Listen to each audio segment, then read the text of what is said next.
Okay. तो आप सभी का स्वागत है हमारे इस सैबत चर्च में। हम परमेश्वर का धन्यवाद करते हैं कि परमेश्वर ने हमें ये मौका दिया। हम परमेश्वर के हजूरी में जो है वो आ सकते हैं। हमारा आज का लेसन जो है वो लेसन 3 है, to be pleasing to God. हम किस तरह से परमेश्वर को प्रसन्न कर सकते हैं।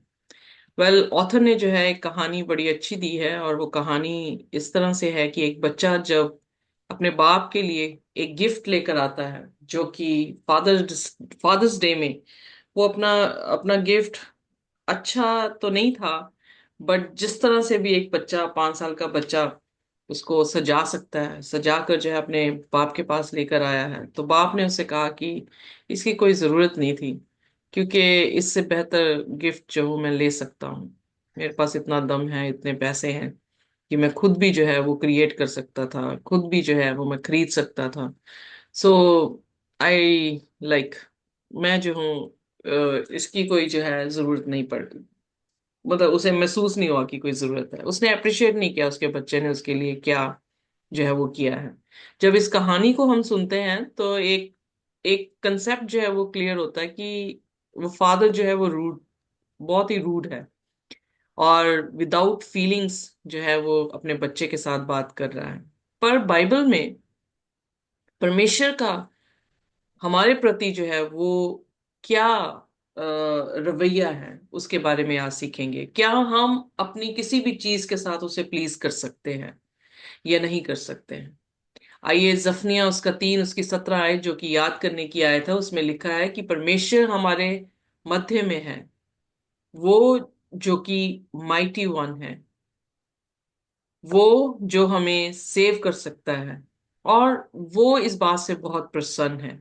वो अपने प्यार से हमें चुप कराता है, और he will rejoice over you with singing, और हमारे लिए जो है वो गीत गाकर जो है अपनी खुशी को बयान करता है। सो याद करने की आयत ये बताती है कि वो हम जैसे लोगों के साथ रहने में खुशी उसको जो है महसूस होती है।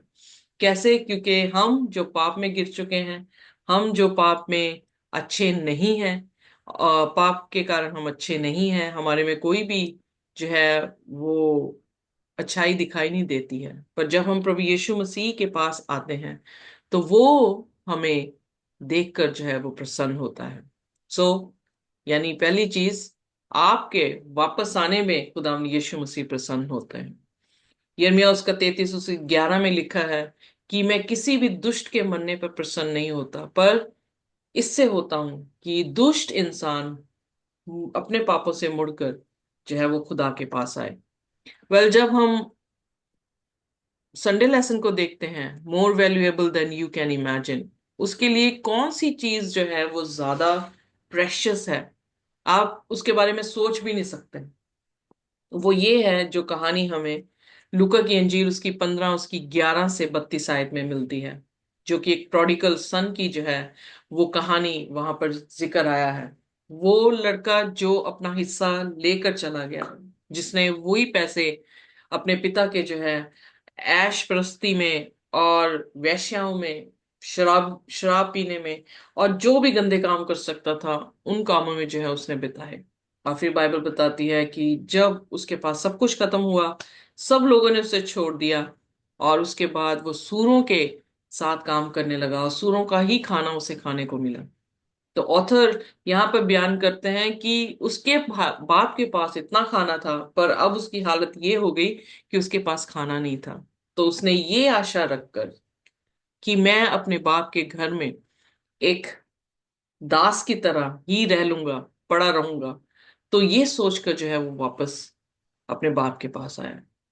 प्रश्न उठता है कि बाप ने ऐसी कौन सी चीज देखी जो दूर से देखकर उसकी तरफ भागता है, उसे गले लगाता है, उसे चुम्बन देता है, उसे कपड़े डालता है, उसके हाथ में अंगूठी देता है, उसके पाँव में जो है वो जूती पहना देता है।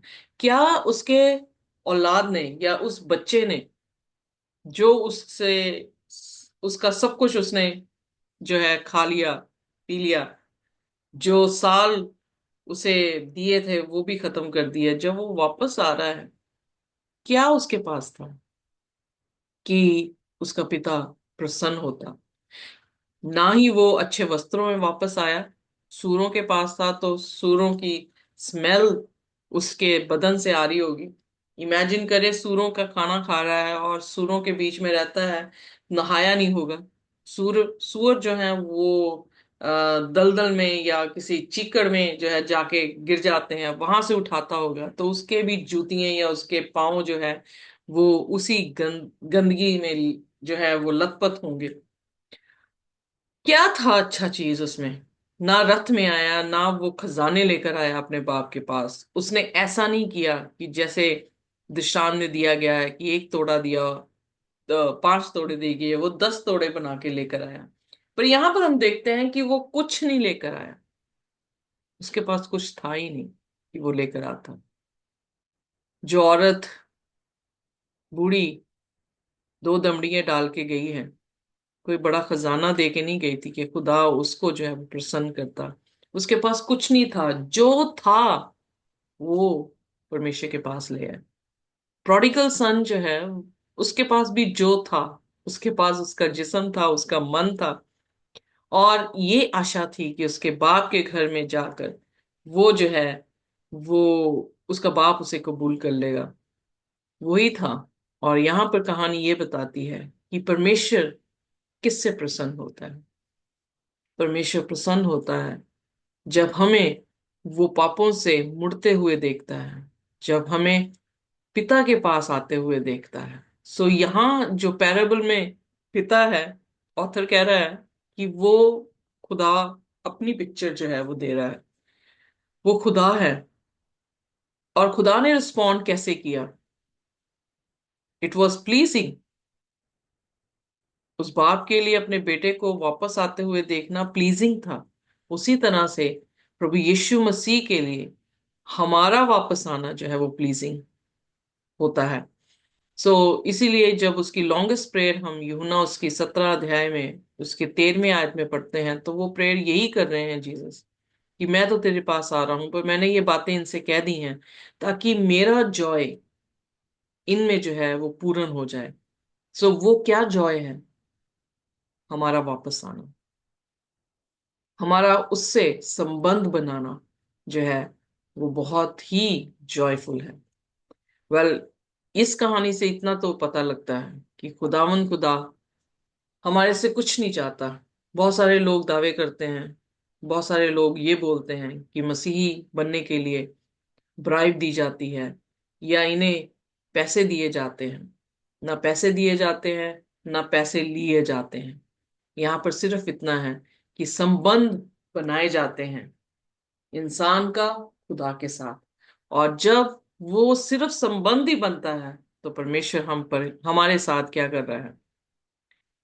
He become joyful, joy rejoicing with gladness। मैंने इसका जो जॉय का शब्द है, ग्रीक वर्ड है, वो है खायरो। खायरो मीन्स ग्लैडनेस, डिलाइट। परमेश्वर का जॉय जो कि पवित्र आत्मा का एक फल है, वो जॉय यही है कि हम टेम्पररी सुपरफिशियल खुशी नहीं मनाते हैं, हम इटर्नल खुशी में रहते हैं। हमारे पास एश्योरेंस होती है, जैसे प्रोडिगल सन के पास थी, कि उसके पास पिता है। वो वापस जाएगा तो उसे रोटी भी मिलेगी और उसे छत भी जो है वो मिल जाएगी। ये एश्योरेंस उन लोगों के पास है जो अपने आप को खुदा के हवाले करते हैं, खुदा के पास लेकर जाते हैं। वो एश्योरेंस, सिक्योरिटी ही हमारी जॉय बन जाती है। और ये सुपरफिशियल नहीं है, टेम्पररी नहीं है, ये परमानेंट जॉय है जो हर स्थिति में बरकरार रहेगा। अगर हमारे तूफान भी होंगे आसपास, तब भी ये खुशी बरकरार रहेगी। आइए हम ये समझें कि यीशु मसीह को हम प्रसन्न कैसे कर सकते हैं। अपने आप को उसे देकर, विश्वास के साथ कि मेरा पिता मुझे स्वीकार करेगा। इब्रानियों 11 उसकी 6 में लिखा है, हम बिना विश्वास किए उसे प्रसन्न नहीं कर सकते। आइए देखिए Monday lesson rejoicing with gladness. Javed से कहेंगे कि वो ये लेसन के बारे में चर्चा करें। जी। वेरी ब्यूटीफुल लेसन, जिससे हमने सिंपल लेसन पे भी देखा that all God wants that is a repentance. जब हम उसकी ओर फिर कर आते हैं, परमेश्वर हमसे कुछ नहीं चाहता, बस वो हमारे अंदर डिलाइट होना चाहता है। God loves to delight in us. ये हम देखते हैं, बहुत ब्यूटीफुल लेसन है। आइए हम बिना समय ना गवाते हुए मंडे लेसन पे आए, रिजॉइसिंग विद ग्लैडनेस। हमने मेरे प्रियो देखा इसकी प्रीवियस लेसन में भी कि उड़ाव पुत्र के एक बहुत ही परफेक्ट सूटेबल उदाहरण के साथ हमने देखा कि उड़ाव पुत्र का जो पिता था, जब उड़ाव पुत्र को वापस उसके पुत्र को वापस उसकी ओर आते हुए देखता है तो वो आनंद से भर जाता है। सेम आज हम देखते हैं कि परमेश्वर ने सारी पृथ्वी, सारे ब्रह्मांड की सृष्टि की, और सबसे उत्तम रचना जो उसकी थी वो मनुष्य जाति थी। मेरे प्रियो, हमें ये देखने को मिलता है कि परमेश्वर ने, जब हम उत्पत्ति पढ़ते हैं तो वहां पे परमेश्वर ने मनुष्य को अपने स्वरूप में बनाया। That means we can see कि परमेश्वर उसमें डिलाइटेड है। हमें ये देखने को मिलता है कि परमेश्वर ने उसे एक अलग इंटरेस्ट से बनाया है। इसलिए वचन कहता है कि परमेश्वर ने मनुष्य को, ह्यूमन को, अपने स्वरूप में बनाया। In his own image God has made us. हमें देखने को मिलता है मेरे प्रियो कि जो परमेश्वर का प्रेम है वो इनकैलकुलेबल है। हम चाह कर भी उस प्रेम को, जिस तरह एक बहुत ही अच्छी आयत जब हम रोमियो 8:38 से लेकर 39 तक पढ़ते हैं तो उसमें बहुत ही ब्यूटीफुल रीति से कहता है लिखने वाला पौलुस की, क्योंकि मैं निश्चय जानता हूं कि ना मृत्यु, ना जीवन, ना स्वर्गदूत, ना प्रधानता है, ना वर्तमान, ना भविष्य, ना सामर्थ, ना ऊंचाई, ना गहराई और ना कोई और सृष्टि हमें परमेश्वर के प्रेम से जो हमारे प्रभु मसीह यीशु में है अलग कर सकेगी। Here we see that God's love is incalculable। और जब हमने इन सब चीजों को देखा कि परमेश्वर का प्रेम अनगिनत है, उसके साथ हम देखते हैं कि आजकल हम देखते हैं कि कई सारे लोगों के प्रश्न होता है कि परमेश्वर ने सिर्फ और सिर्फ, कई सारे लोग इस आयत को गलत रीति से ले लेते, that many are called but few are chosen. बुलाए हुए तो बहुत है लेकिन चुने हुए कम है। मेरे प्रियो, लोग इसके कारण ये सोचते हैं कि परमेश्वर ने कुछ ही लोगों को चुना है। पर मैं आपसे आज पूछना चाहता हूँ, क्या ऐसा है? क्योंकि जब हम भजन संहिता, आप मेरे साथ इस आयत को निकाल सकते हैं, फिर मैं पढ़ देता हूं आपके लिए। भजन संहिता 145 का 9वां वचन। जब आप इस आयत को पढ़ते हैं तो आपको पता चल जाता है कि परमेश्वर ने एक स्पेसिफिक जाति, और we can say specific bunch of peoples को, ग्रुप ऑफ पीपल्स को नहीं चुना। वचन कहता है यहोवा सबों के लिए भला है और उसकी दया उसकी सारी सृष्टि पर है। हम यहाँ पे देखते हैं परमेश्वर की सृष्टि, परमेश्वर ने सबों को बनाया और परमेश्वर सबों से प्रेम करता है और वह सबों के लिए भला है मेरे प्रियो। इसीलिए मेरे प्रियो, परमेश्वर का प्रेम इनकैलकुलेबल है, वो सबों के लिए भला है, सबों से वो प्रेम करता है। और इसी कारण जब एक आत्मा भी मन फिराव के साथ परमेश्वर के समीप आती है, वह रिजॉइस होता है, वही परमेश्वर बहुत ही आनंदित होता है।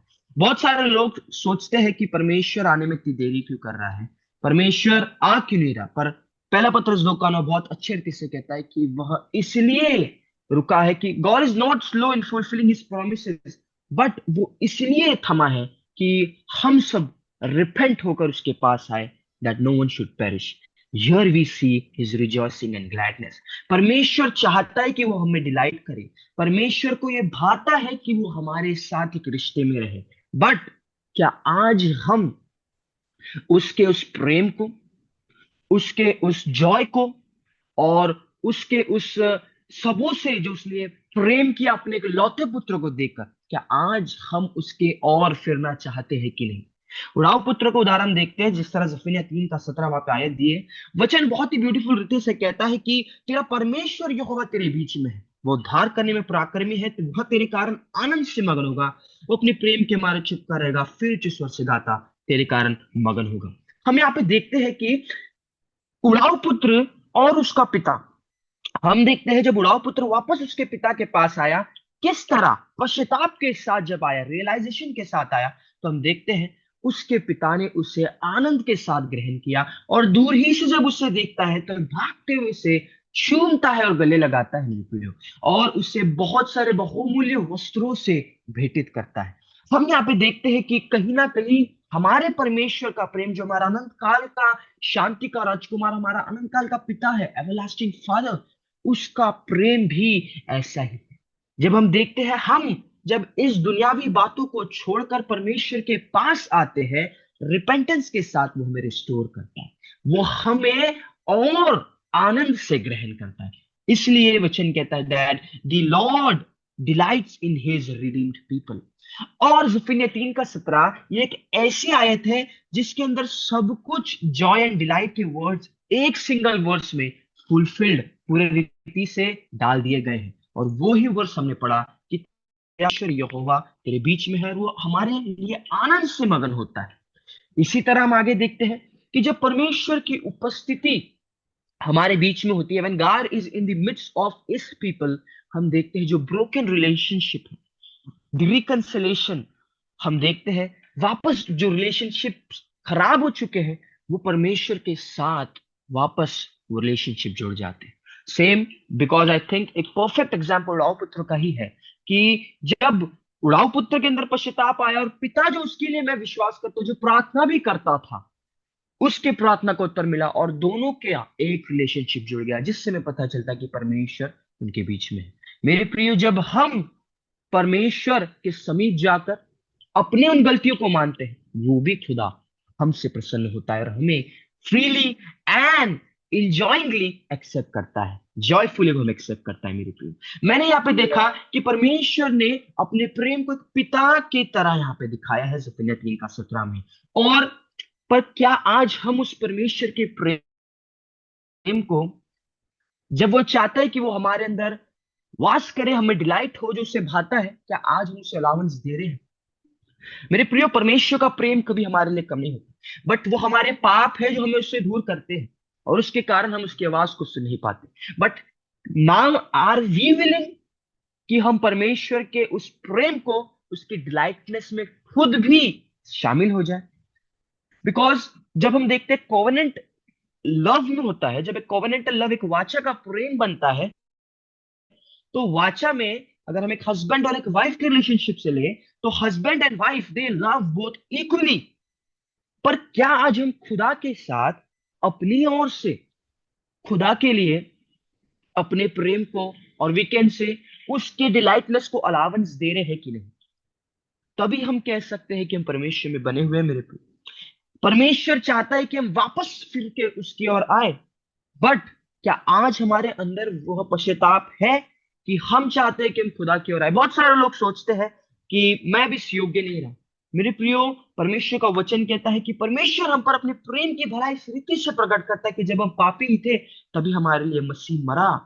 वही खुदा आज चाहता है कि हम वापस उसकी ओर आए, और वो इसलिए चाहता है क्योंकि वो अपने लोगों में, उसके रिडीम्ड वन में डिलाइट करना चाहता है। वो डिलाइट होता है उनमें। मैंने देखा कि परमेश्वर ने अपने प्रेम को पिता की तरह दिखाया। आगे मैं देखता हूं, जब हम इजाया 62 वर्स 4 पढ़ते हैं, तो वहां पे ब्यूटीफुल रीति से कहा गया है, in English it is written, thou shalt no more be termed forsaken, neither shall thy land any more be termed desolate, but thou shalt be called Hephzibah, and thy land Beulah, for the Lord delighted in thee, and thy land shall be married.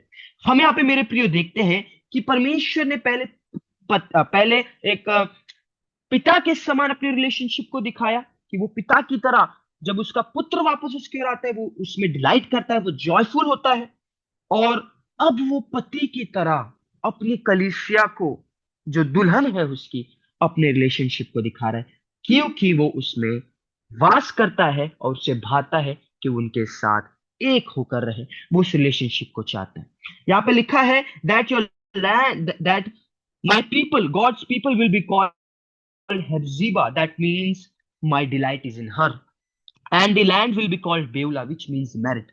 हम देखते हैं मेरे प्रियो, परमेश्वर यहाँ पे एक पति की तरह हमसे अपने रिश्ते को दिखा रहा है। परमेश्वर यहाँ पे कह रहा है कि दैट, आगे वचन कहता है, because the text says the Lord delights in you. मेरे प्रियो, हमें समझना जरूरी है कि परमेश्वर बार बार इस बात को हमसे कह रहा है that he is joyful, he is happy to be in a relationship with us. जिस तरह हमने देखा, एक पति और एक पत्नी एक रिलेशनशिप में जब आते हैं, सो वो एक हो जाते हैं, जिस तरह वचन उत्पत्ति में भी कहता है कि तुम अब एक हो, है। तो जब हम देखते हैं परमेश्वर जो इससे बड़े रिलेशनशिप में हमारे साथ आना चाहता है, क्या आज हम उसके साथ एक होना चाहते हैं कि नहीं? जब हमने देखा कि पिता की तरह वो हमसे बातें कर रहे हैं, एक पति की तरह हमसे बातें कर रहा है, कि आज हम, जिस तरह हमने देखा इंट्रोडक्शन में कि वो पिता ने रूडली रीति से कहा कि मुझे ये सब नहीं चाहिए, क्योंकि ये तो मैं अपने दम पे भी ले सकता हूँ, बट क्या आज हमारा खुदा भी हमसे वैसे कहता है? नहीं मेरे प्रिय। खुदा के पास अगर हम छोटे से छोटे अपने कुछ कार्यों को लेकर भी आए, तो वो उसे एक्सेप्ट करता है, बिकॉज ही डिलाइट्स इन अस। अब हम जब आगे बढ़ते हैं तो हम देखते हैं इफिसियों 5:25 से 28 तक, खुदा ने जिस तरह अपनी कलीसिया से प्रेम किया, परमेश्वर अब चाहता है कि हम भी उससे और अपने रिश्तेदारों से, और you can say in our relationship, वहां पे पत्नी के विषय में कहा गया है, परमेश्वर भी हमसे चाह रहा है कि हम भी उस प्रेम को एक्सप्रेस करें, हम भी उस प्रेम को डिस्प्ले करें। बट क्या आज हमारे अंदर वो प्रेम है जो परमेश्वर हमसे चाहता है? क्या आज हम जिस तरह खुदा हमें डिलाइटेड है, क्या आज हम उसमें और दूसरों में होना चाहते हैं भी कि नहीं? मेरे प्रियो, आज हमें खुदा के वचनों के अनुसार उसके कार्य को करना बहुत ही आवश्यक और जरूरी है। इससे हमें देखना जरूरी है, जिस तरह मसीह यीशु ने अपनी कलीसिया के लिए अपने आप को दे दिया, आज क्या हम अपने हृदय को खुदा के लिए खोल रहे हैं कि नहीं? वो खुदा हमसे बहुत ही आनंदित है, और वह वचन के अनुसार हमसे रिजॉइसिंग एंड ग्लैडनेस के साथ हमारे अंदर वो वास करना चाहते हैं। But are we giving allowance to him? परमेश्वर का प्रेम मेरे प्रियो हमारे लिए हर वक्त एक साथ बढ़ता हुआ प्रेम है। वो खुदा आज चाहता है कि जो प्रेम उसने हमारे लिए उस क्रूस पे दिखाया, आज हम भी उसे दिखाए। जिस तरह वो पुत्र वापस आया, आज हम खुदा के पास वापस आए, and he is eager and he is happy to accept you as you are and to make you new. I am next lesson to Jai. I would like to hand over it to sister. Amen. Beautiful, beautiful explain. आइए sister परी जो है हमारे सामने Tuesday lesson share करेंगे। हाँ जी sister, आवाज आ रही है मेरी? जी आ रही है। ठीक है, थैंक यू सिस्टर। तो ट्यूसडे सर्मन हमें ये बताता है कि प्लीजिंग गॉड, परमेश्वर को प्रसन्न करना। यशाया अजाया 43 का 4 जो है वो हमें बताता है कि मेरी दृष्टि में तू अनमोल और प्रतिष्ठित ठहरा है, और मैं तुझसे प्रेम रखता हूँ। इस कारण मैं तेरे बदले मनुष्य को और तेरे प्राण के बदले में राज्य राज्य के लोगों को दे दूं। परमेश्वर किस चीज से प्रसन्न होता है इस बारे में हम बात करेंगे, लेकिन परमेश्वर को, जो कि खुद एक ब्रह्मांड का स्वामी है, ऐसे कहता है कि वो तो, उसके लिए तो मनुष्य कुछ भी नहीं है। और परमेश्वर जो ब्रह्मांड का परमेश्वर है मात्र मनुष्य से प्रसन्न होता है, जो संभवत अनंत ब्रह्मांड के बीच एक छोटे से ग्रह पर जीवदेह क्षण भंगुर बूंदे हैं। इट में इसका मतलब ये है कि मैं एक एग्जांपल देना चाहती हूँ, खुदा के आगे हम क्या है? हम तो कुछ भी नहीं है। वो इतने बड़े यूनिवर्सल का स्वामी है, राजा है, he is a creator, he is a author, and he is everything. और जितने प्लैनेट्स हैं उसके सामने कुछ भी नहीं है, वो एक छोटी सी बूंद के समान है। लेकिन परमेश्वर फिर भी, वो एक सर्वशक्तिमान परमेश्वर है, और फिर भी वो हमसे प्रेम करता है, फिर भी वो हमसे प्रसन्न मतलब होना चाहता है, लया वो हमसे प्रसन्न रहता है। और जैसे एक तवे के ऊपर हम छोटी सी बूंद फेंक देते हैं, मैं एक एग्जांपल दे रही हूँ, तो उनके लिए वो प्लैनेट्स भी बहुत छोटे छोटे हैं। एक तरीके से हम एक तवे पे, गरम तवे पे छोटी सी एक बूंद डालते तो कितनी छोटी सी हो जाती है, तो उतने समान भी प्लैनेट्स भी परमेश्वर के सामने बहुत छोटे हैं, क्योंकि ये सब उन्होंने ही बनाया है। यूनिवर्सल उनके हाथ की रचना है, हम सब उसके उसके हाथ की रचना है। लेकिन इन दो पहलुओं में भी परमेश्वर हमसे प्रसन्न रहना चाहता है। वो फिर भी हमसे प्रेम करता है, उसे क्या जरूरत है, फिर भी वो हमसे प्रेम करता है। और हम उसे प्रसन्न कैसे कर सकते हैं? परमेश्वर को प्रसन्न करना दो तरीके से परमेश्वर, इसके बारे में बताया गया कि परमेश्वर किससे प्रसन्न होते हैं और किससे नहीं होते हैं। तो ऑलरेडी भजन संहिता अपने लोगों से प्रसन्न होना, यशाया 43 का 3 मैंने ऑलरेडी पढ़ चुकी हूँ। और साम 149 हमें ये बताता है, मैं आपको पढ़ के सुनाती हूँ। भजन संहिता, उसका ये बताया गया, उसमें 4 वचन हमें ये बताता है, वर्स, क्योंकि यहोवा अपनी प्रजा से प्रसन्न रहता है, वह नम्र लोगों का उद्धार करके उन्हें शोभायमान करेगा। जो नम्र होते हैं, जो खुदावन के चलाए चलते हैं, जो उनसे प्रार्थना करते हैं, और God is happy with prayers of the ones who obey him, जो खुदा को मानते हैं, उससे प्रेम करते हैं, उससे खुदा अपने कमांडमेंट्स जो है वो उन पे अ, जो खुदा के रास्ते पे चलते हैं, जो रास्तबाज होते हैं, और उन लोगों से खुदा बिल्कुल अप्रसन्न होता है, वो उसके बारे में हम बात बाद में करेंगे। वो भजन संहिता 15 के 8 और 9 में लिखा हुआ है। तो खुदा बुराई जो लोग बुराई करते हैं, उनसे वो अप्रसन्न होता है। ये सबसे बड़ी बात है। ऑलरेडी यशायाह के 43 के 4 में लिखा है, और भजन संहिता 149 के 4 में जो प्रसन्न होते हैं, परमेश्वर उनसे कैसे प्रसन्न होता है, वो ऐसे प्रसन्न होता है कि जो उसे मानते हैं, जो उसके कहने पे चलते हैं, और अपने अपने आप को समर्पित करते हैं, और दूसरों के लिए प्रेम रखते हैं, और अपने पड़ोसी से प्रेम रखते हैं। और जैसे कि परमेश्वर मनुष्य से प्रसन्न हो सकता है, क्योंकि परमेश्वर लोगों से इस तरह से प्रेम करता है जो उनके सर्वोत्तम हितों को ध्यान में रखता है, जैसे कि कोई भी जो दूसरे से प्रेम करता है और उनकी देखभाल करता है। इसके विपरीत भजन संहिता 15 के 8 और 9 में लिखा हुआ है, मैं बता देती हूँ आपको। नीति वचन है सिस्टर जी। सॉरी, नीति वचन 8 और 9 में लिखा हुआ है, दुष्ट लोगों के बलिदान से यहोवा घृणा करता है, परंतु वह सीधे लोगों की प्रार्थना से प्रसन्न होता है। दुष्ट लोगों के बलिदान से यहोवा घृणा करता है। वो ये कहता है कि यहोवा किनसे घृणा करता है?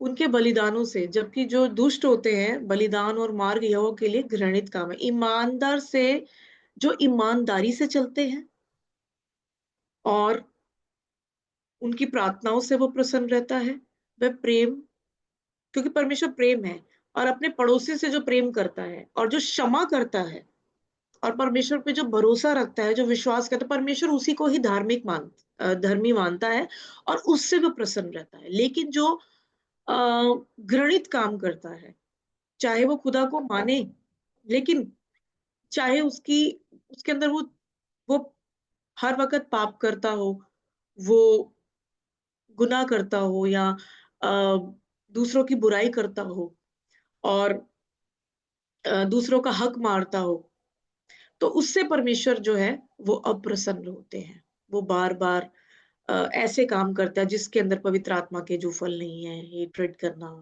दूसरों का हक खा जाना, झूठी गवाहियाँ देना, इस तरीके से जो लोग हैं, जो वो परमेश्वर चाहे वो उसको दान भी क्यों ना दे, वो ये नहीं है कि उसके दान से वो खुश होगा, मतलब दान मतलब कि पैसा। ऐसे ऐसे करने वालों से भी परमेश्वर प्रेम नहीं, मतलब प्रेम तो वो सबसे करता है, लेकिन उससे अप्रसन्न होता है। मतलब कि एक बाप जिसके 2 बच्चे हों, एक से वो प्रसन्न है क्योंकि वो उसे ओबे कर रहा है, हर चीज़ को मान रहा है, हर कहने पे चल रहा है। और एक बच्चा ऐसा है जो बिगड़ा हुआ है, जो उसके कहने पे है, तो वो उसी का बच्चा, लेकिन वो उसके कहने पे नहीं है। वो उससे प्रेम तो कर रहा है, उसे एक्सेप्ट भी करने के लिए तैयार है। जैसे कि उड़ाऊ पुत्र था, अभी जैसे एक ऑलरेडी एग्जाम्पल दे रखा है, लेकिन उन इस तरह के लोगों से परमेश्वर जो है वो अप्रसन्न रहता है, बल्कि वह अच्छाई से प्रसन्न भी होता है। ये ईश्वर आनंद और प्रेम को एक दूसरे से समांतर रखता है, जो ईश्वर के प्रेम और उसके आनंद के बीच में गहरे संबंध को दर्शाता है, जो पूरे धर्मशास्त्र में दिखाई देता है। परमेश्वर ईश्वर का जो आनंद और प्रेम है एक दूसरे के लिए सीधे समांतर रखता है। वही इंसान जो खुदा के कहने पे चलता है और परमेश्वर से प्रेम करता है, और परमेश्वर जो है वो उनके बीच में है। परमेश्वर हमारे बीच में है। The God delights in good and loving people, connection between God's delight and his love. परमेश्वर जो है वो अपने हम सबके बीच में रहना पसंद करता है, क्योंकि परमेश्वर प्रेम है। और वो हमारे बीच में जो कनेक्टिविटी है वो उसके प्रेम से भरी हुई है, और वो उसी कनेक्शन में वो हमसे रखता है। वो हमसे एक्सपेक्टेशन भी ये रखता है कि हम जो है एक दूसरे से प्रेम करते रहें। और अ, यही बात है। और भजन संहिता 146 के 8वें के अनुसार परमेश्वर जो है वो प्यार है, और वो उनसे भी प्यार करता है जो लोगों को माफ करते हैं, उन्हें एक्सेप्ट करते हैं, और जो पवित्र रहते हैं। और हर्ष से देने वालों से परमेश्वर प्रेम करता है, चाहे वो अपनी कोई भी भेंट हो, चाहे वो दशवांश है, या वो प्रेयर्स दे रहा है, या परमेश्वर की सेवा कर रहा है, लेकिन हर्ष से, जॉय से, आनंद से, प्रेम से, हलीम होकर अपने आप को समर्पित करता है। तो वो कौन है? वो परमेश्वर को भाता है, वो धर्मी उससे समझता है। इसमें ये सब बताया, इसमें ये बताया गया है। और जो पर दूसरा कुरिन्थियों उसका 9 का 7 कहता है कि परमेश्वर हर्ष से देने वालों को प्रेम करता है। ध्यान, सबसे पहले ये जो पार्ट है क्या कहता है, वह ये नहीं कहता कि परमेश्वर केवल धर्मी लोगों से प्रेम करता है, या परमेश्वर केवल हर्ष से देने वाले से प्रेम करता है। मैंने आपको ऑलरेडी बता दिया है इस बारे में। परमेश्वर हर किसी से प्रेम करता है। फिर भी इन पदों से कुछ भी व्यक्त करने के लिए उसका अर्थ ये होना चाहिए कि परमेश्वर कुछ विशेष अर्थों में धर्मी और प्रसन्न से प्रेम करता है। ऑलरेडी मैंने आपको इस बारे में बता दिया है। इस बारे में सोचे कि स्वर्ग और पृथ्वी कितनी घनिष्ठ रूप से बंधे होंगे, कि ब्रह्मांड का जो निर्माता है परमेश्वर हमारे साथ इतनी घनिष्ठता से, यहाँ तक कि वह भावनात्मक रूप से भी शामिल हो सकता है। परमेश्वर हमारे साथ भावनात्मक, एक इमोशनली भी वो हमारे साथ अटैच्ड है, और यहाँ तक कि भावनात्मक रूप से भी शामिल हो सकता है। इस अद्भुत विचार से आपको क्या आशा मिलनी चाहिए, खासकर यदि आप कठिन समय में गुजर रहे हो। परमेश्वर ना हमें कभी छोड़ते हैं, ना हमें कभी त्यागते हैं। परमेश्वर पाप से नफरत करता है, लेकिन पापी से प्रेम करता है। इसमें यह बताया गया है कि चाहे कैसी भी परिस्थितियां हो, यदि आपका विश्वास है, आप परमेश्वर में हलीम है, आप उसके कहने पे चलते हैं, तो वो ऑलरेडी आपके साथ एक, उसका जो रिश्ता है वो कभी टूटता नहीं है, वो एक अटूट है। और उसे क्या पड़ी है, लेकिन वो फिर भी हमसे प्रेम करता है, क्योंकि खुदा जो है वो प्रेम है। और वो इसलिए प्रसन्न रहता है कि जब हम उसके कहने पे चलाए चलते हैं। So if I am thank you so much. और अगर मैंने कुछ गलत किया है, बोला है, तो आई एम सॉरी। और अगर आप इसमें कुछ ऐड ऑन कर सकते हैं तो please carry on. Thank you so much. Well explain, thank you very much. खुदा बरकत दे। आइए हम अपने नेक्स्ट लेसन की तरफ जो है वो जाएंगे। वो है वेडनेसडे लेसन, लिविंग स्टोन्स। जब हम देखते हैं कि हम पाप में गिर चुके हैं, तो हम पवित्र खुदा को किस तरह से प्रसन्न कर सकते हैं। यहाँ पर हमारे पास कोई भी ऐसे कैपेबिलिटी नहीं है कि हम परमेश्वर को प्रसन्न कर सकें। सबसे पहले ये अंडरस्टैंड करने की जरूरत है, जैसे कि इस लेसन्स में जो है हमें ये सीखने को मिल रहा है कि खुदा ने हमसे पहले प्रेम किया, इससे पहले कि हम उसे प्रेम करते।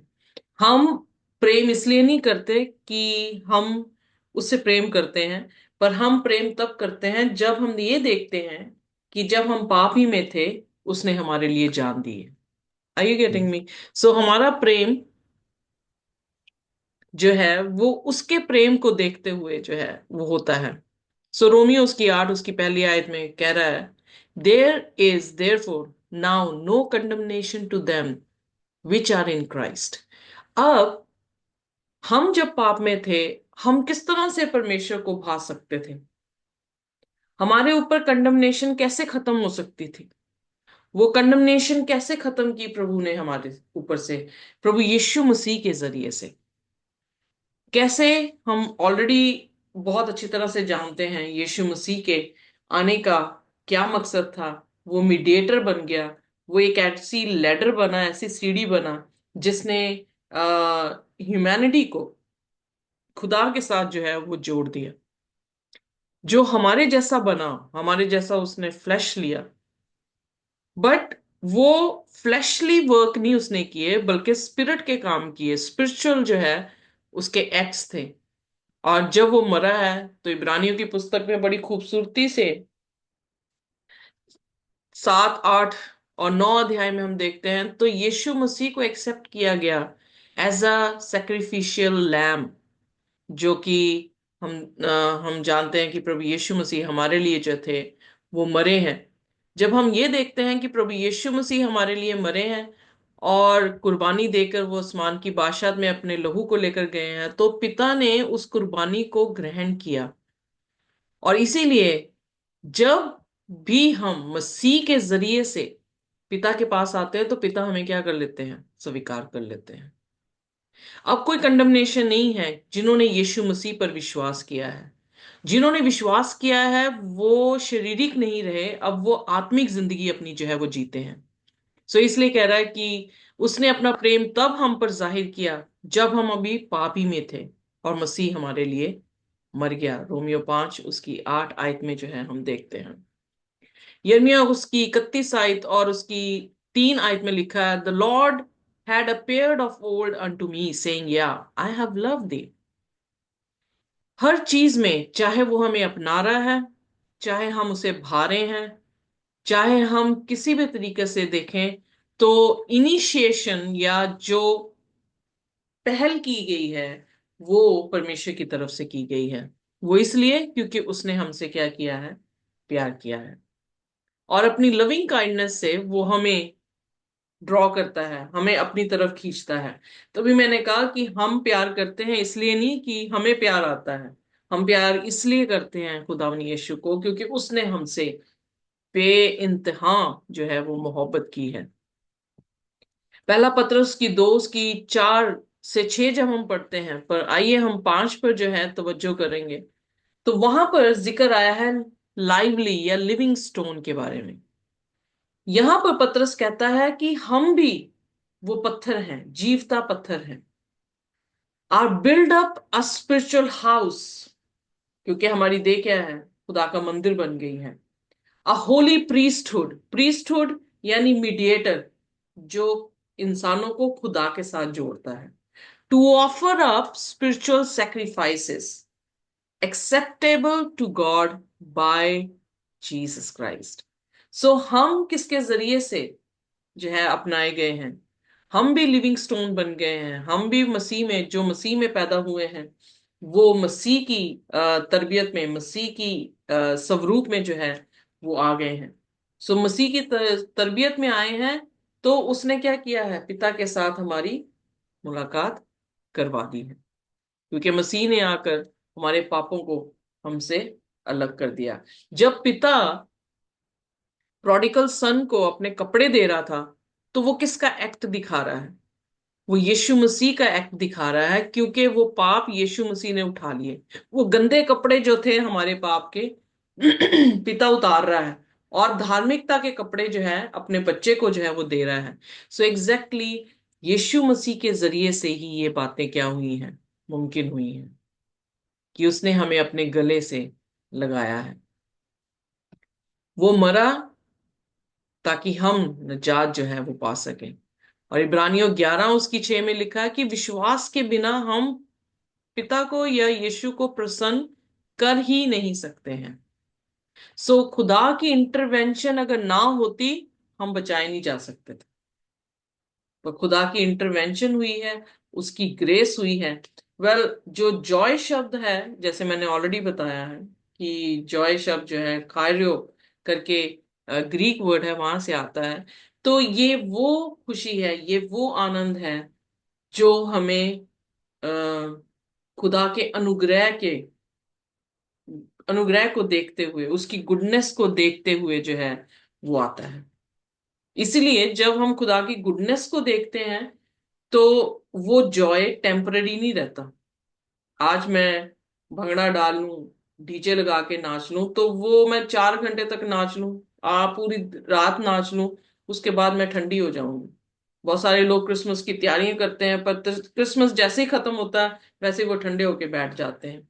पर जिन्होंने प्रभु यीशु मसीह की गुडनेस को एक्सेप्ट किया है, और उनके लिए तो हर दिन ही क्रिसमस है, उनके लिए हर समय ही जो है वो क्या है? उत्साह का समय है, क्योंकि उन्होंने परमेश्वर की उसके अनुग्रह को, उसके प्रेम को, उसकी भलाई को, जो उसके उनके जीवन में हुआ है, उनको जो है वो देख चुके हैं। सो जिन्होंने देखा है वो विश्वास क्यों ना करेंगे। जो प्रोडिगल सन अपने बाप के साथ रहता भी होगा तो क्या उसने उसकी तरबियत को नहीं देखा होगा? वो तरबियत को जानता था, तभी उसने सोचा कि वो वापस जाएगा तो पिता उसे स्वीकार कर लेगा। सो इनिशिएशन प्रभु यीशु मसीह की ही है, पिता की है, यानी खुदावन खुदा की ही है, कि वो हम गिरोहों को उठाने के लिए आया, जिनको उसने अपनी तरबियत पे अपने स्वरूप में बनाया था। जब हमने उसका स्वरूप खो दिया, उसने उस स्वरूप को दोबारा से बनाने के लिए जो है हमारे पास आता है, हमारे लिए जान जो है वो देता है। सो इसलिए बार बार जो बाइबल के लेखक हैं, अपोस्टल्स हैं, वो यही चीज बार बार दोहरा रहे हैं कि ये सिर्फ किसके जरिए से हुआ है? प्रभु यीशु के जरिए से। इब्रानियों 13 उसकी 21 में लिखा, make you perfect in every good work to do his will. वो क्या कर रहा है? यीशु मसीह, जब हम यीशु मसीह को एक्सेप्ट कर रहे हैं, यीशु मसीह हमारी जिंदगी में आ रहा है, ये देह उसका मंदिर बनता है, उसका आत्मा यहाँ पर वास करता है, वो हमारे बिहाफ पर राइचस वर्क करवाता है, हमारे बिहाफ पर हमें धर्मी बनाता है अपनी आत्मा के जरिए से। सो इसलिए कहता है मेक यू परफेक्ट। वो हमें क्या कर रहा है? पूर्ण कर रहा है, सिद्ध करता है हर एक अच्छे काम में उसकी इच्छा के अनुसार, वर्किंग इन यू। यकीन जानिए, मसीह ही जब हम उसे बुलाते हैं पूर्ण तरीके से, जब हम महसूस करते हैं प्रोडिगल सन से और वापस खुदावन खुदा के पास जाते हैं, उससे मदद मांगते हैं, तो पिता ने उसको कपड़े डाले हैं, यू नो। सो उसी तरह से खुदावन यीशु मसीह जब हमारे बीच में आता है, हमारे बिहाफ पे वो काम करना शुरू करता है, that which is well pleasing in his sight, जो उसको आनंद दे सके, जो उसे भा सके, through Jesus Christ, to whom be glory for ever and ever, amen. So यहां पर इब्रानियों की पुस्तक में, जो इब्रानी की पुस्तक लिख रहा है, वो ये सारी चीजों को समझाने की कोशिश कर रहा है कि मूसा के ऊपर तुम घमंड करते हो, मलकीसदक के ऊपर करते हो, हारून के ऊपर करते हो, अब्राहम पे करते हो, पर उन सभी का सिरा, सबका यू नो गुरु कौन है? प्रभु यीशु मसीह। और वो गुरु आपके बीच में आ गया, वो परमेश्वर खुद जो वचन था वो आपके बीच में आ गया। अगर उसको आप लेते हैं, जब आप उसके पास मुड़कर जाते हैं, तो वो क्या कर रहा है? वो आपके जीवन को बदल रहा है, वो आपके कपड़ों को बदल के आपको अथॉरिटी दे रहा है, आपको सुलह के जो जूते हैं डाल रहा है, यानी सुसमाचार सुनाने के लिए डाल रहा है। तो लाइफ ट्रांसफॉर्मेशन, न्यू क्रिएशन जो है वो बना रहा है हमारे बीच में। पर इनिशिएशन किसने लिया? क्या हम कर सकते थे? नहीं कर सकते थे। 5 साल का बच्चा क्या परफेक्ट गिफ्ट अपने बाप को दे सकता है? नहीं दे सकता। जो बाप खुद 2000 पाउंड कमा रहा हो, उसको उस 5 साल का बच्चा क्या देगा? सो ऑलरेडी हम सीख चुके हैं कि जिसने पूरी कायनात को बनाया, उसको हम कैसे प्रसन्न कर सकते थे? उसको प्रसन्न नहीं कर सकते थे। उसी का इनिशिएटिव था कि उसने हमसे ऐसा प्रेम किया कि उसने उसके उसके पास जब हम जाते हैं, तो वो चीज उसे क्या देती है? खुशी देती है। हमारे बच्चे हमारे पास आते हैं, बैठते हैं, तो हमें क्या मिलती है? खुशी मिलती है। So that's the same thing. जब एक औरत अपने आदमी के पास आती है, या आदमी अपने औरत के पास जाकर बैठता है, क्वालिटी टाइम स्पेंड करता है, तो उन दोनों को क्या मिलती है? खुशी मिलती है। सो हर रिलेशनशिप में परमेश्वर ये दिखाने की कोशिश कर रहा है कि जब हम उसके साथ क्वालिटी टाइम लेते हैं, वननेस दिखाते हैं, तो दैट प्लीजथ हिम, तब वो बहुत खुश होता है। प्यार तो वो सभी से करता है, पर खुश वही करते हैं लोग जो उसके साथ उसके वापस उसके पास पहुंचते हैं। सो इसलिए हम जब यीशु मसीह को अनुमति देते हैं अपने जीवन में आने की, तो वो हमें अपनी लाइकनेस में बनाना शुरू करता है। इसीलिए पहला यूहन्ना उसका 3 अध्याय, उसकी पहली 3 आयतों में यही लिखा है कि हम जो है, जब वो आएगा दूसरी आमद में, तो हम उसके जैसे होंगे, यानी उसकी लाइकनेस में होंगे। सो उसकी लाइकनेस में ही हमें उसके वारिस होने का अधिकार मिल सकेगा। उसकी लाइकनेस में ही हमें जो है उसकी स्वर्ग की बादशाह में रहने का जो है वो अधिकार मिल सकेगा। इसलिए we also become a living stone. यीशु मसीह वो सिरे का पत्थर है, तो खुदा ने हमें भी एक जीवता पत्थर बनाया है, यू नो, उसके स्वरूप में। अगर यीशु पत्थर है, मरा तीसरे दिन जी उठा, तो यीशु मसीह हमें भी पत्थर बना रहा है। यीशु मसीह के जरिए से वो गोल यूनिटी का या यूनियन का गोल जो है वो पूरा हो रहा है। आइए देखिए थर्सडे लेसन, अ वर्दी गोल। जी सिस्टर।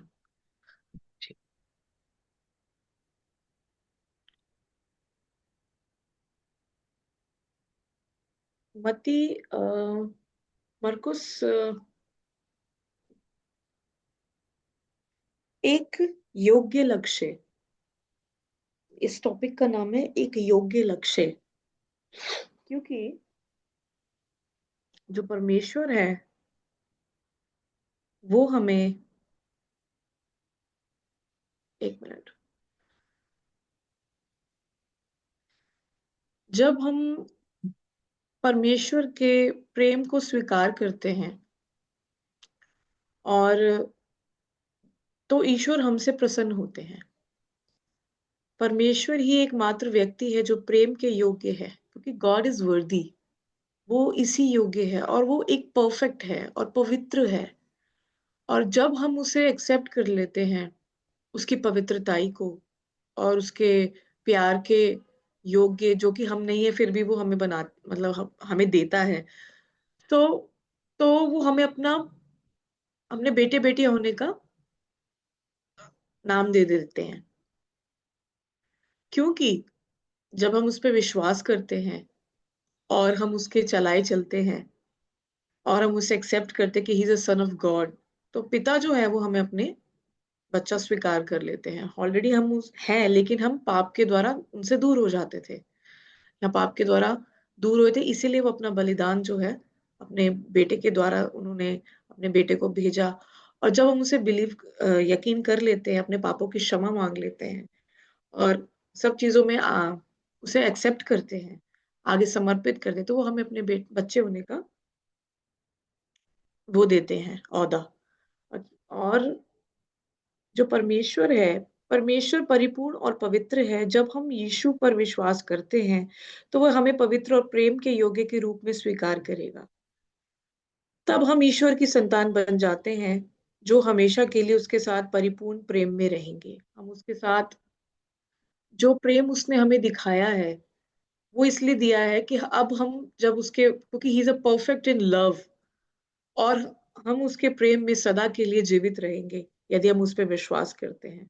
ये वादा हमारा है, ये उसका वादा है जो हमारे लिए है। और जब हम स्वर्ग में हमारे लिए यीशु के काम पर विश्वास करते हैं, लेकिन आप सोच सकते हैं क्या इस वादे में हम शामिल हो सकते हैं? क्या हम इस परमेश्वर के इस वादे पे हम शामिल हो सकते हैं? तो जो भी चीजें हैं वो हमारे विश्वास पे आधारित करती हैं। क्या हो आ, क्या इस वादे में हम शामिल हो सकते हैं? क्या क्या होगा अगर मुझे लगता है कि मैं पर्याप्त अच्छा नहीं हूं या मेरे पास पर्याप्त प्रेम नहीं है? कभी कभी हम डाउट कर जाते हैं या हम फेथ में थोड़ा सा अ, अपनी परेशानियों में थोड़ा सा शेक हो जाते हैं। लेकिन परमेश्वर हमें वहां पे भी हमें कंफर्ट करते हैं। जैसे कि हम सॉरी, मरकुस की किताब उसके 9वां चैप्टर उसके 17 के 29 में, जब एक बच्चा था जो जिसको एक शैतानी ताकत जो थी वो उसे परेशान करती थी और बार बार जो थी उसे मरोड़ देती थी, कभी आग में डाल देती थी, कभी किसी भी जगह में उसे मतलब इतना मरोड़ती थी, उसे परेशान करती थी। वो बचपन से ही ऐसा था। तो विश्वास, आगे हम ये विश्वास के ऊपर ही आधारित है। और हम उसे कैसे जो है, हम एक लक्ष्य में हम उसमें कैसे आ सकते हैं, परमेश्वर हमें कैसे लेके जाना चाहता है, ये इसके ऊपर आधारित है। तो जब उसके साथ ये चीजें हुई, तो उसमें ये बताया गया है कि चेले दुष्ट आत्माओं को बाहर निकाल नहीं सके। और सारी आशा खो गई। जो चेले थे वो दुष्ट आत्माओं को बाहर नहीं निकाल सकते, लेकिन यीशु ने आकर उसके पिता से पूछा था कि यदि तू कर सकता है, क्या क्या ये बात है? विश्वास करने के लिए सब कुछ संभव है। जो उसका उस बच्चे का जो पिता था, वो बहुत परेशान था। उसको देख रहा था कि मेरा बच्चा कैसे परेशान है। और लेकिन जो चेले थे वो अविश्वास में थे, क्योंकि उनसे अ, दुष्ट आत्माएँ नहीं निकाली जा रही थी। और खुदा ने उस उस इंसान के पास जितना भी विश्वास था, चाहे वो परेशान था, वो पैनिक था, लेकिन उसे उससे पूछा कि क्या तू विश्वास करता है? विश्वास करने के लिए सब कुछ संभव है। With God nothing shall be impossible. तो उसने कहा कि मेरा मैं विश्वास मतलब मैं और पिता ने रोते हुए उत्तर दिया, हे प्रभु, मैं विश्वास करता हूँ, मेरे अविश्वास का उपाय कर। पर वो थोड़ा-सा परेशान था, पैनिक था, लेकिन उसमें से भी परमेश्वर ने उसे कम्फर्ट किया। वो ऐसे भी कह सकते थे कि जा, तेरा विश्वास राई के दाने के बराबर नहीं है, जा पहले 100% अपना विश्वास को पहले दृढ़ करके आ, तब मैं तेरे को ऐसे तेरे बेटे को ठीक करूँगा। लेकिन खुदा ने ऐसा नहीं किया। उसके छोटे विश्वास में ही परमेश्वर ने उसके बेटे के साथ आश्चर्यजनक काम किया।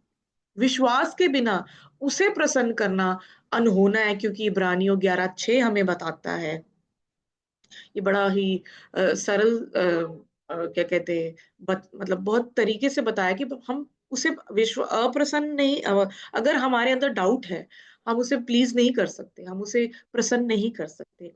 तो जब उसके पिता ने उसे बोला कि मेरे अविश्वास का उपाय कर, मरकुस 9:24 के हिसाब से, तो परमेश्वर ने उसके बेटे को उसके फादर को भी कंफर्ट किया और उसके बेटे को चंगाई दे दी। लेकिन परमेश्वर उस टाइम पे अपने चेलों से ये बोले कि हे अल्पविश्वासियों, मैं कब तक तुम्हारे साथ रहूंगा? कि तुम तो वो they are totally depend on the God. वो जीसस क्राइस्ट पे डिपेंड थे। उन्हें ऐसा लगता था कि ये जो है ये वर्दी है, ये सब कुछ कर लेगा, हम इसके साथ हैं। तो बस वो कुछ चीजों में हमें अपने आप को भी दृढ़ करना चाहिए कि हमारे अंदर भी वही विश्वास उत्पन्न होना चाहिए जो खुदावन यीशु मसीह का उस टाइम पे अपने पिता पे था। तो हमें अपने आप पे कॉन्फिडेंस नहीं होना चाहिए, लेकिन खुदा पे विश्वास होना चाहिए और भरोसा होना चाहिए कि वो है हमारे साथ में। और विश्वास के द्वारा हमारी ओर से मसीह के कार्य के कारण हम उन तरीकों से प्रतिक्रियाएं दे सकते हैं जो परमेश्वर को प्रसन्न करती हैं। हम उसे एक जब हम परमेश्वर को ये भाता है कि हम छोटी छोटी चीजों में, बड़ी बड़ी चीजें तो होती हैं, लेकिन छोटी छोटी चीजों में भी हम परमेश्वर पे जब विश्वास रखते हैं, भरोसा रखते हैं, छोटी छोटी चीजों में, तो वो उस परमेश्वर को वो भी भाती है। उसी तरह जैसे एक मानवीय पिता प्रसन्न होता है जब एक बच्चा उसके लिए एक उपहार लाता है जो अन्यथा बेकार है। पिता को बच्चों की क्या जरूरत, मतलब वो बच्चे हम अपने पिता को क्या दे सकते हैं? हम अपने दुनियाई पिता को भी क्या दे सकते थे? ठीक है। और हम अपने स्वर्गीय पिता को क्या दे सकते हैं? हम उसे किसी चीज से, बड़ी बड़ी आइटम से, बड़ी बड़ी लग्जरी गाड़ियों से, या बड़ी बड़ी कुछ भी ऐसी छोटी बड़ी बड़ी चीजों से हम उसे प्रसन्न नहीं कर सकते। लेकिन हम अपने आप को उसके आगे समर्पित करके और अच्छी एक होता है कि ओबेडिएंट की तरह हम उस परमेश्वर के आगे आए और हम उसको समर्पित करें, और तभी वो हमें जो है वो अ, हम उसको प्रसन्न कर सकते हैं। इस प्रकार हमें पौलुस की सलाह का पालन करते हैं।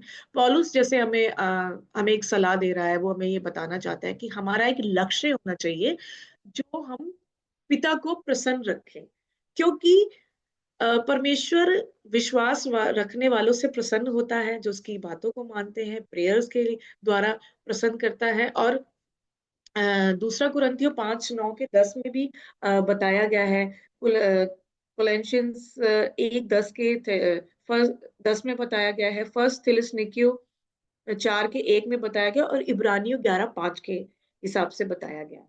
तो मैं इस सारे वचनों को आपके सामने पढ़ देती हूँ। पहले दूसरा कुरिन्थियों का 5 का 9 में पढ़ती हूँ।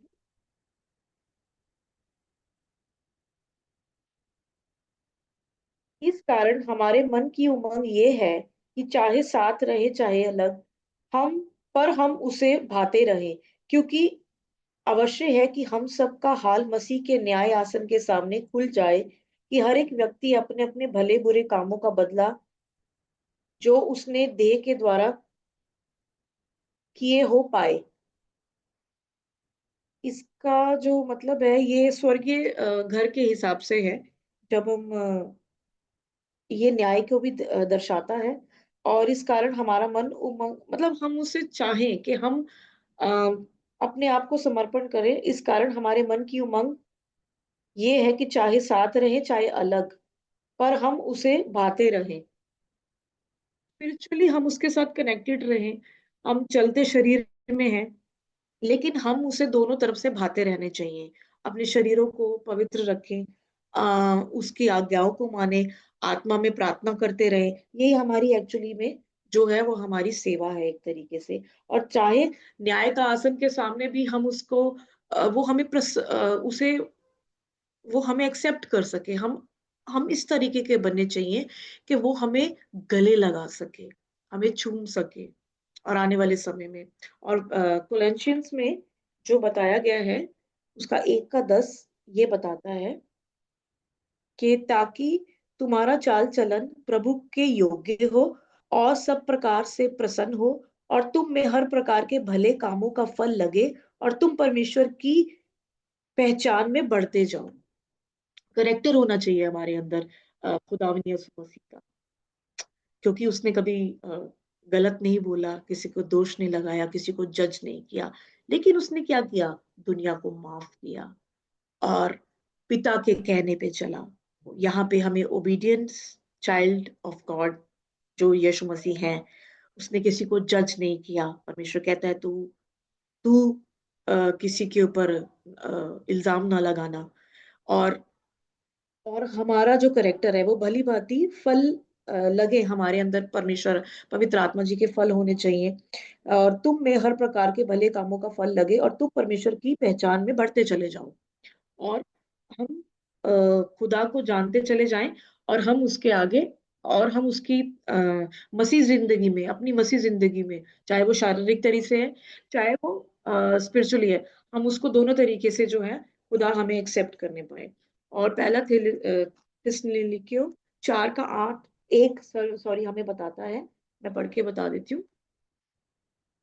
इसलिए कि हे जीवन जो परमेश्वर को प्रसन्न करे, इसलिए हे भाइयों, हम तुमसे विनती करते हैं और तुम्हें प्रभु यीशु मसीह में समझाते हैं कि जैसे तुमने हमसे योग्य चाल चलना और परमेश्वर को प्रसन्न करना सीखा, और जैसे तुम चलते भी हो वैसे ही और भी बढ़ते चले जाओ। कि जैसे हम, मतलब परमेश्वर में हमने जो सीखा है उसे समझते हो, जो वो उसका करेक्टर है उसी को हम एक्सेप्ट करते चले जाओ। परमेश्वर को प्रसन्न करना सीखो। परमेश्वर को प्रसन्न करना सीखा है, और जैसा तुम चलते हो वैसे ही चलते और बढ़ते चले जाओ। इसमें ये साफ साफ बताया है कि हमें जो हमारा करेक्टर है वो कैसा होना चाहिए।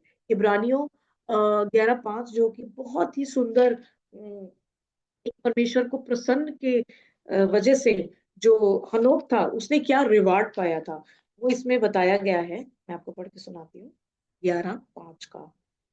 विश्वास ही से हनोक उठा लिया गया कि मृत्यु को न देखे, और उसका पता नहीं मिला, क्योंकि परमेश्वर ने उसे उठा लिया था।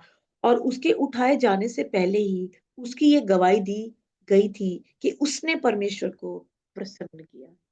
हालेलुया! ये कितना बड़ा वचन है, कितनी बड़ी बात है, कितना बड़ा रिवार्ड है कि विश्वास, भरोसा और उसे प्रसन्न करना, स्पिरिचुअली भी और अपने शारीरिक तरीके से भी, क्योंकि हमें होली रहना है। हम जो है उसको प्रसन्न करने की, अगर हम उसे प्रसन्न करते हैं तो वो हमें कितने ग्रेट रिवार्ड में लेके जाना चाहता है, हायर डेस्टिनी पे लेके जाना चाहता है। तो ये जो है वो परमेश्वर को भाता है। इसीलिए हनोक जो था वो जिंदा उठा लिया गया था। और हमें परमेश्वर से प्रार्थना करनी चाहिए कि वे हमारे हितों को बदल कर उन लोगों के सर्वोत्तम हितों में शामिल करे जिनसे हम प्रेम करते हैं, और अपने प्रेम का विस्तार करें ताकि एक दूसरे तक पहुंचे। भाईचारे के प्रेम से एक दूसरे से स्नेह रखें। परमेश्वर प्रेम है, और हमें अपने पड़ोसी से भी प्रेम रखना चाहिए, और दूसरों को समझना चाहिए, उनका आदर करना चाहिए। परस्पर आदर करने से एक दूसरे से बढ़ चलो, एक दूसरे को हमें उठाना चाहिए, और प्रयत्न करने में आलसी ना हो। आलस बहुत बड़ा एक सिन है, जिसे खुदा जो है वो घिन करता है। और आत्मिक उन्माद से भरे रहो, प्रभु की सेवा करते रहो, आशा में आनंदित रहो, कलेश में स्थिर रहो, प्रार्थना में नित्य लगे रहो। आशा में आनंदित, होप जो है वो हमें खुदा तक पहुंचाती है, क्योंकि अगर हमारे अंदर होप नहीं होगी तो हम कैसे आनंदित रहेंगे। The Joy of the Lord is my strength. जो आशा है जिसमें आनंदित, वो हमारा एक बहुत बड़ी ताकत है। खुदा हमें बोलता है कि the Joy of the Lord is my strength. हमें अपने उसकी स्ट्रेंथ में कायम रहना है, और कलेश में स्थिर रहना है, विश्वास रखना है। दुनिया की मटेरियलिस्टिक थिंग्स, जितने भी ये बड़े बड़े डिसास्टर्स हो रहे हैं, कलेश हो रहे हैं, घर में हो रहे हैं, बाहर हो रहे हैं, इसमें भी हमें स्थिर रहना है, प्रार्थना में नित्य लगे रहना है।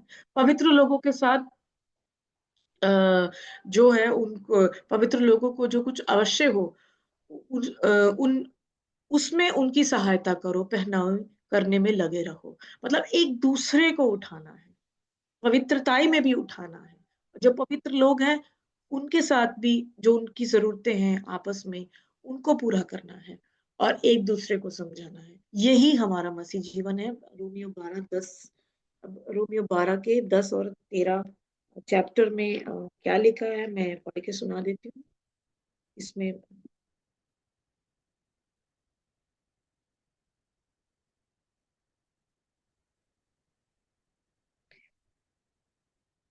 यहूदियों और यूनानियों में कुछ भेद नहीं,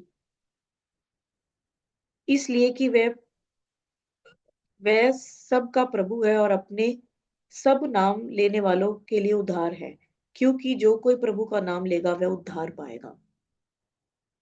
ये सॉरी सॉरी मैंने 10 पढ़ दिया। 12 का 10 से 11 तक क्या करना, 12 का 10 से 13 तक पढ़ना था मुझे, सॉरी। भाईचारे के प्रेम से एक दूसरे से स्नेह रखो, परस्पर आदर करने में एक दूसरे से बढ़ चलो, प्रयत्न करने में आलसी ना हो। ये सारा जो है मैंने पढ़ा, ये रोमियो 12 का 10 से 13 तक का ये वचन है। इसमें ये सेम बातें लिखी हुई हैं जो मैंने आपको ऑलरेडी एक्सप्लेन कर दी है। तो इसमें यही लिखा हुआ है कि हमें पवित्र बनना है, और पवित्र लोगों के आवश्यकता में अगर उनको कोई जरूरत है तो उनकी भी पूरी करनी है, और पहनाई करने में, उनके साथ कंसर्न करने में, एक दूसरे के साथ बढ़ते चले जाए, उनसे सीखें कि वो उनके अंदर क्या मसीह है, और उनके अंदर जो पवित्रताई है जो परमेश्वर ने उनको दी है, उनके गुड कैरेक्टर्स के हिसाब से उनके ऊपर ग्रेस है।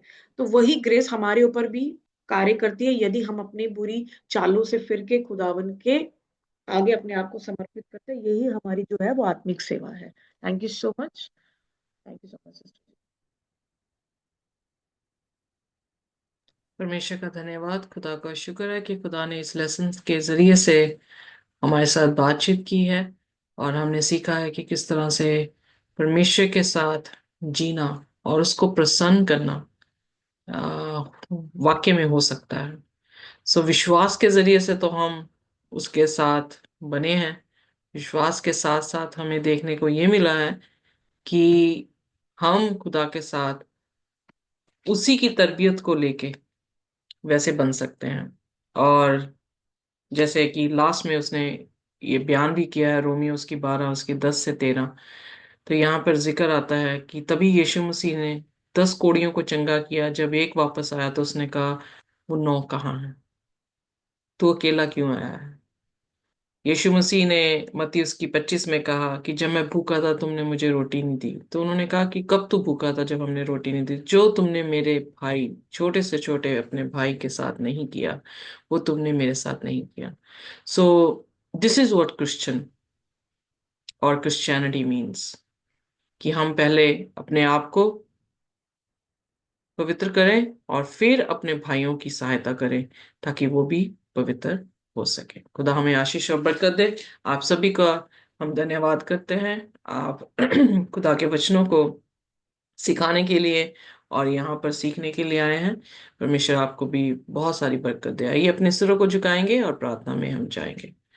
हमारे स्वर्गीय खुदावंद, हम आपके शुक्रगुजार हैं, धन्यवाद करते हैं प्रभु आपके इन अच्छे वचनों के लिए जो हमें अपना खुदावंद मार्ग दिखाते हैं ताकि हम उस मार्ग पे चलें और जीवन को प्राप्त कर सके। जैसे हनूक ने आपको प्रसन्न किया, वो आपके साथ साथ चला और खुदावंद एक दिन वो आसमान की बादशाहत में उठा लिया गया।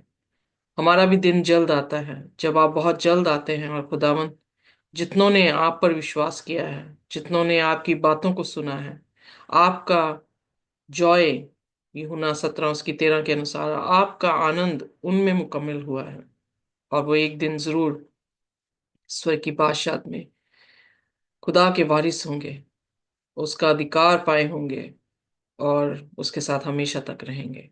प्रभु हमें भी ऐसी कुव्वत और ताकत दे और हमारे भाई बहनों को, हमारे माँ बाप को, हमारे खानदान के बच्चों को खुदा हम ये कुव्वत दें ताकि वो आपके साथ सर्वदा सर्वदा के लिए आपके घर में प्रभु जी वास करते रहें। हम सबको आशीष दे और अपनी आशीष से विदा करें। यीशु के नाम से मांगते हैं, आमीन। आमीन आमीन। परमेश्वर की शांति आमीन। और उसका अनुग्रह हमारे साथ जब तक कि वो दोबारा ना आ जाए इसी तरह से बना रहे। आमीन। आमीन। आमीन।